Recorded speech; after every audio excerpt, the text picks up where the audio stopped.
What's good, Audiotree viewers? It's me, Psalm 1, global hip-hop treasure and overall fool for live music. Today is Friday, February 9th, 2024, and if you didn't get me a Valentine's Day gift yet, there is still time, so keep that in mind. Before we get to our performers, I want to shout out our subscribers and remind non-subscribers to click that button so people know you're very cool and very smart. And while you're at it, follow Audiotree on every platform there is so you never miss a drop. And who do we have in studio today? Oh my God, we have Caligula's horse in studio straight out of Brisbane, Australia, also known as Bris Vegas. Disagree. This band is one of the premier prog metal outfits on the planet. Their music is expansive, eclectic, and fully immersive. Have you ever swum in a band? I have. When I first heard their music, I texted Austin, our show director, right away and said the way they juxtapose the aggressive and the elegant needs to be studied. This is some masterful shit, y'all, and the blend of styles and sentiments cannot go understated. Let's get into it. Ladies, and gentlemen, please welcome Caligula's horse.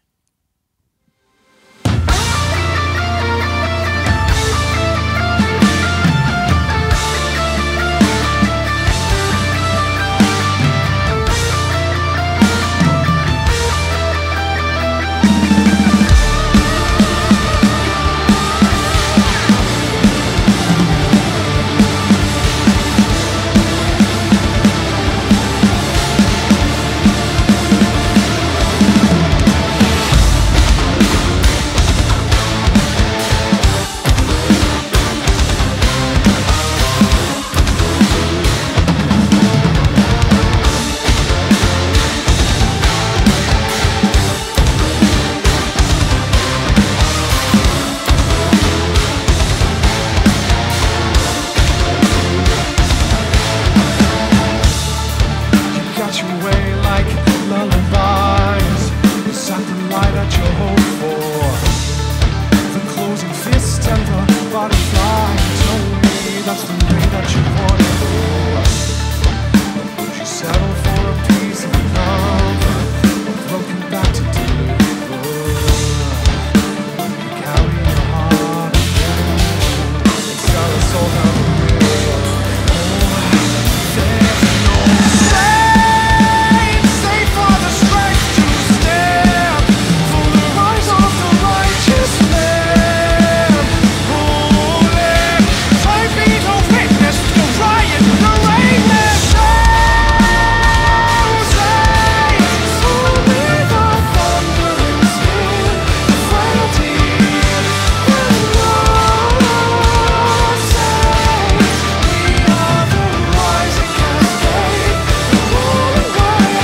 moment comes to light the last of its eyes on you, leaving us no legacy but residue.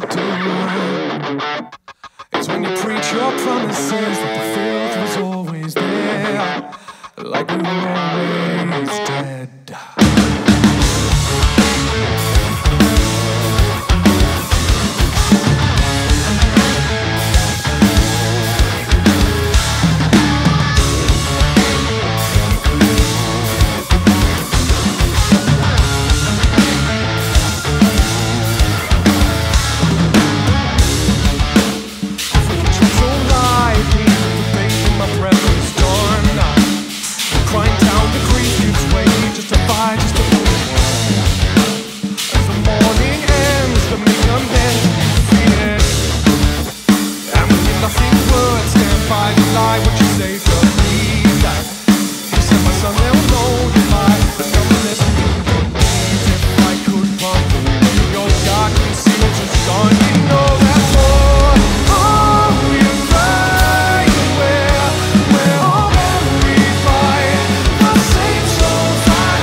We're here with Jim, Sam, Dale, and Josh, better known as Caligula's horse. Hi, y'all. Hey, man. Hello. Yes. Hi. How are you, sir?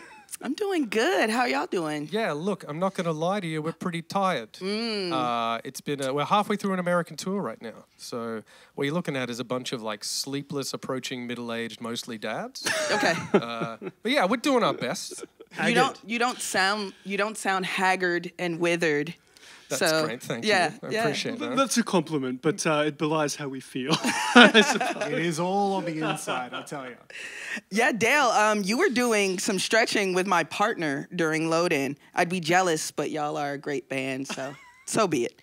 What other wellness activities do you do to not be so haggard and withered in body? We have learned our lesson over time. Like we're actually pretty moderate on tour, you know. We kind of go to bed pretty early. We kind of eat lots of soup-based foods. Wet noodles. It's become a running gag. But anytime we get veggies, we do. So we are probably the most boring band in that regard. It's not the best one to answer. Okay, well, let's hypothetically say. Okay. You're the headliner. You're on at, 10 o'clock? You're off at 4:30 in the morning after playing 3 songs. That sounds about right. That is a low blow. No, I love it. I love it, actually. So you're out of the venue at 1, maybe? When are you in your bed? 1:30. Yeah, pretty soon after. If we can. You're like, I'm asleep on stage. Yeah, that's right. Like, we are not exaggerating. We're a really, really boring group of individuals. I also drink my body's weight in water every hour or so. That's my taking care of myself, but it also means that the running gag is that I'm constantly pissing. You should see the hatred that he has for water bottles now. I dislike water now. That's what I've learned after touring. Not good. Not good. So how was Chicago last night? You played Lincoln Hall? Oh, it was incredible, man. So Chicago was one of the first places, like in our early history, that we actually saw like demographics, like fans there that were waiting for us. And in our ill-fated 2020 tour, which we had to cancel because of COVID, that was going to be the first show. So there were a couple of things about it that were a little more special than normal. I mean, we were super excited to finally do that thing we set out to do. Yeah, we literally had fans there who have been waiting for us since literally 2013 on our second album. We had a fan who bought, back in the old days, I used to like sign every CD that went out. I'd like send a little message, like back when, you know, we were sending them to 20 people. And a fan bought one of those to the gig last night, like something that I wrote in 2012, 2013. Yeah, crazy, like the early days. Diehards. Absolutely. I love that. Cool. Cool. I love asking international bands this. What's the strangest American thing you think we do here besides like Starbucks? Your electoral system. Yeah. Oh, well, he knows what he's doing, guys. He said it. He said it to us. Any other answers? I'm blown away by just how every shop seems to be some giant chain that is like so big that it takes me 15 minutes to walk from one side to the other. Oh, you know what it is? It's the Bass Pro Shop. Bass Pro Shop, best example. Shit is wild. Yeah. That was an experience. A lot of ways to hunt, kill. So it would seem. But even the Walmarts get us like agoraphobic. We'll walk in there and just be like, oh shit. All right, where do I start? It makes us feel like a bunch of small town hicks coming here. It's just like, is this the big city? I love it. Big city, more options. 50-pound bags of potato chips. Running through Walmart like, look at this stuff. Isn't it neat? I always wanted to know how Australia's burgers measure up to America. I see some pretty interesting toppings on standard burgers, like beetroot. Is this? Yeah, so ours, like the standard Australian burger, is a combination of sauces. Never one, but then it's like beetroot and egg are the standards. And pineapple. And oftentimes pineapple.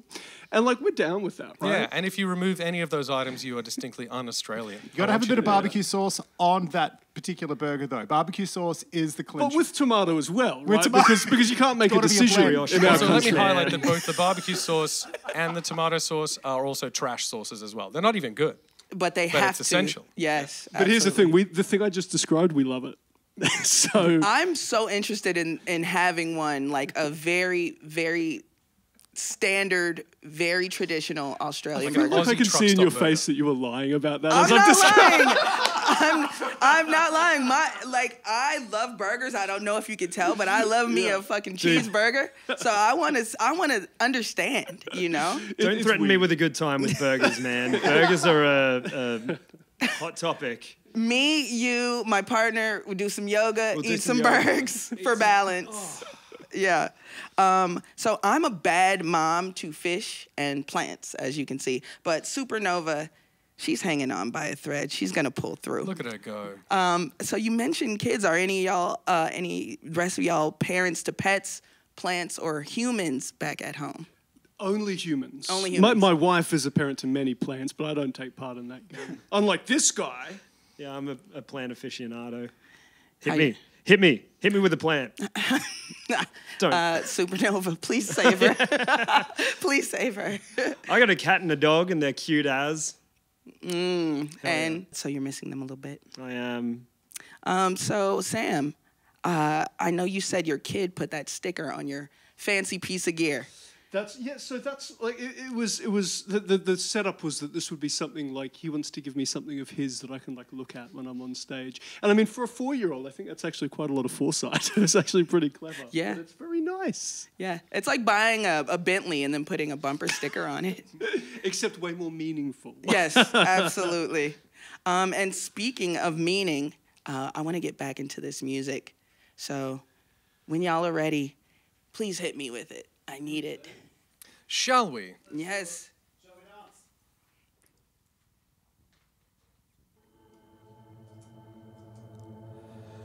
I made mountains, I shook the earth below. Flood from the fountain, I carved my name in stone. And I stood on the mountain with nothing in the way. Feet firm on the mountain with no voice to speak. And nothing left to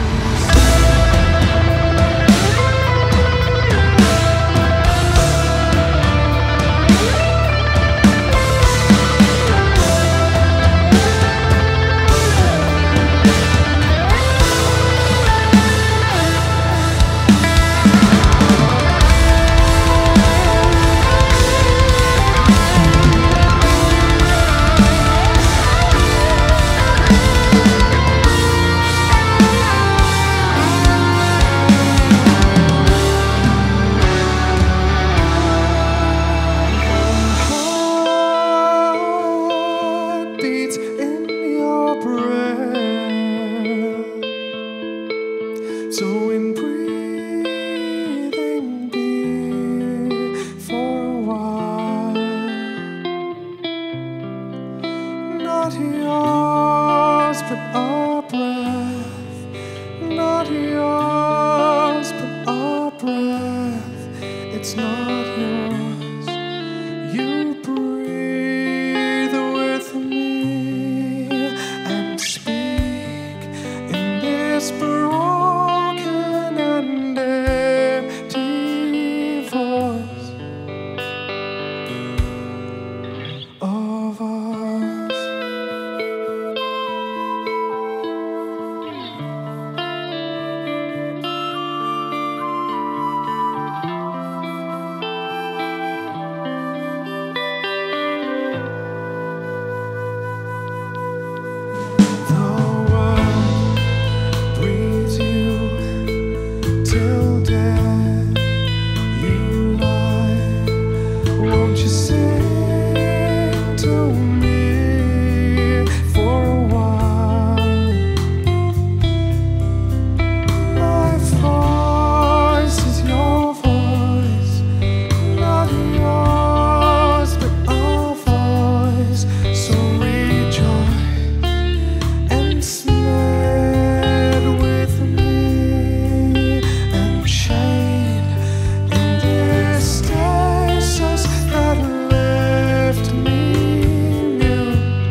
here. Look at that. Yeah, please. Get 4 camera angles of that. I think I've heard a snare mist. I'm gonna grab it. This is mine.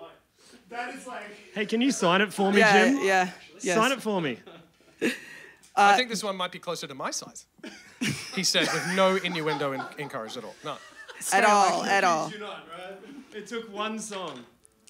You just heard Mute, a sweet ditty by Caligula's Horse. And it is a great closer off their latest album, Charcoal Grace. I particularly love the lyric, "Hope left, but I made mountains." To me, it really just encapsulates what it means to be like even a semi-successful musician. But I believe in, lyrics are up to interpretation. But could you give me a little bit more insight on that lyric? Am I far off? Or? No, you're dead set right. Because, everyone went through a whole pile of stinking garbage over the last 4 years. And the way that it hit us directly was, as you said, as the mid-tier progressive metal band, was that it kind of killed any momentum or hope that we really had to continue the trajectory that we were on at the time. And because Mute is like a really directly personal song, that's reflected directly in that. So, we felt like we had made these mountains, that we had built this thing, and then that we were unable to scale it because hope had left. And so that's our reflection on it. And I think ultimately the song kind of ends with a more positive tone of, we've got everything to save. We love the small worlds that we built for ourselves, even though we can now return to the big one, kind of thing. Beautiful. God indeed laughs at our plans, especially to finish albums. In interviews, y'all speak of the time during that pandemic where things were really dark. What kind of emotional labor did you do to get back into this mode of recording, releasing, and now touring music? It was honestly really hard for us. Like I say that with full awareness that it was kind of really hard for everyone. Sure. And, our experience was unique to us, but no more, no greater. But we basically opened the pandemic with an album release. We released Rise Radiant like right into that mid-2020 kind of period with such best laid plans. We had a US tour, we had all of this other stuff on the back of it. And when everything shut down and it became evident that we wouldn't really be able to do any of that stuff, we found it very hard to leave behind this new album we just created with the intention of saying it's time to start the next project, which a lot of bands kind of did. A lot of bands weathered a little better than we did. So in the end, we kind of fought against both what we were seeing in the world, the kind of, not to get too dark about it, but the kind of the absence of humanity that we'd all just thought was there. We sort of saw the true darkness of it through that period. And then at the same time, fighting against ourselves. Like, we don't want to leave Rise Radiant behind and say it's time for a new album before we got to really live with it.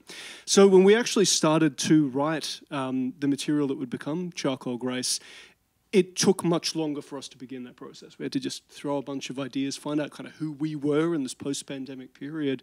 And when we finally did, for what it's worth, it became pretty cathartic. Like, it sort of saved the band in a lot of senses. So, for sure. This record is definitely the one that bears the most darkness, but it's because we're getting it off our chest. We kind of have the background hope that that's an effect that it can have on other people as well. You know? And it was tricky. I mean, I in that time, like the way I described like what I went through during that period, because again, I did not handle it well at all. I thought that I was had more wherewithal than that, but I didn't.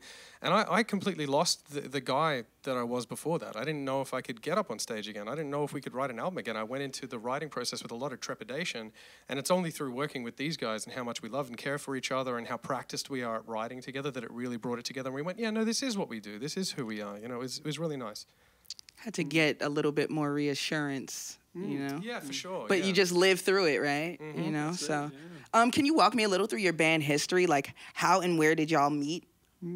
Well, yeah, we've got a slightly unorthodox history because the band, as we know it now, actually started as this kind of little solo guitar project that I had somewhere in the kind of 2009, 2010 period. I knew Jim just from sharing band rooms, like, we were just kind of acquaintances in the hallways back then.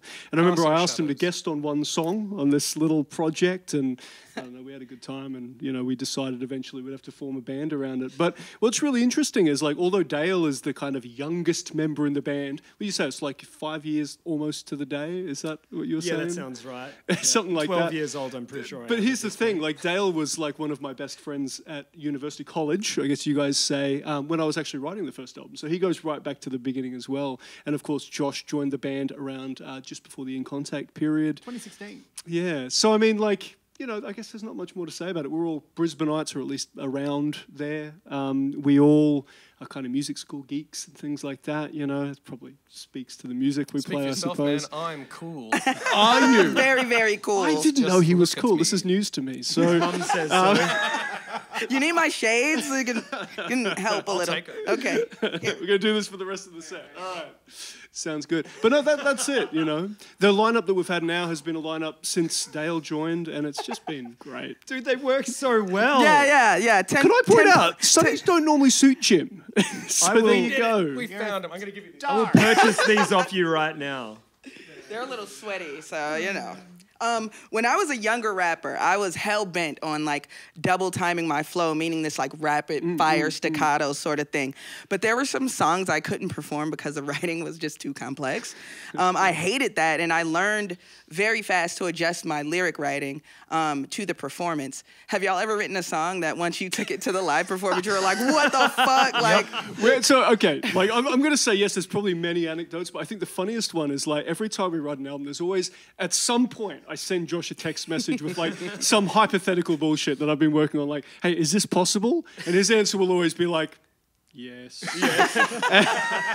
Theoretically, yes. Theoretically, yes. And it just feels like it's almost become this kind of arms race of technicality now. But look, the thing is, it's never intentional. It's more just like we explore a lot of shit. You probably get the impression already. Like we're not a technique first band, even though we exist in the world of that being pretty common in like progressive metal. But even so, yes, every record, especially for this poor guy over here, my idiot approaches as like a guitarist writing drum parts. He's a magician. The imagination of a madman, but I love it because it is usually a, oh, okay, yeah, sure, I can do this. Like, because I know that the answer is usually we could try something else, but this is really cool. So I kind of know that we've got. Am I lying though? It's never an argument because it is actually the coolest shit.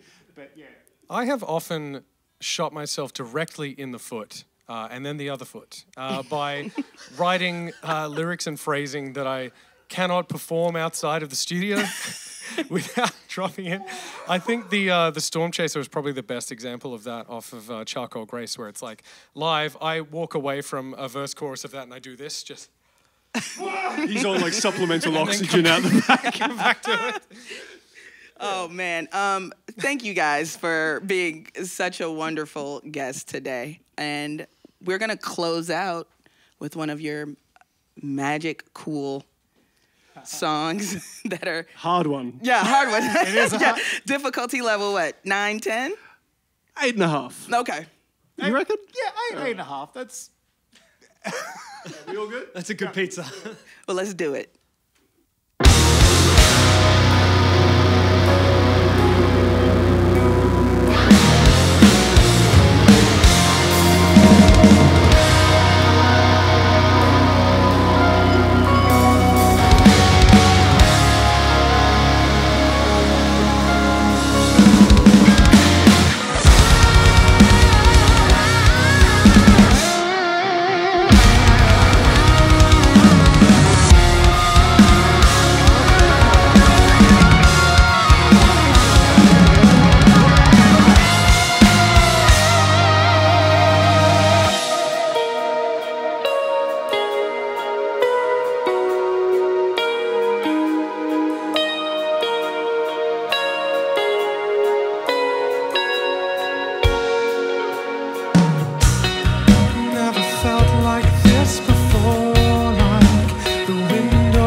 stop what you've begun. Like drown the morning sun again. We've come to let you die for this. Can't stop what you've begun. Can't drown the morning sunlight. Crying out, I'm begging you for this. Leave us to drink the dead. Sing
A massive, massive thank you to Caligula's Horse for blessing us today. And as always, major love to everyone here at Audiotree, spreading the gospel of live music. Caligula's Horse is on a headlining tour right now, so please get tickets when they're in your area. Also get into all their music, including their latest album, Charcoal Grace, because you love great music and we want you to have it in your life.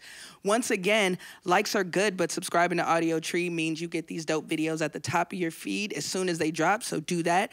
Get cool merch at audiotree.shop.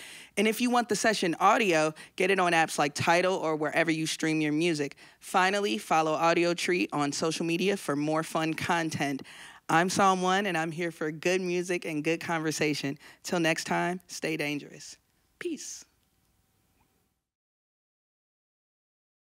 All right, so you guys want to do it for real now?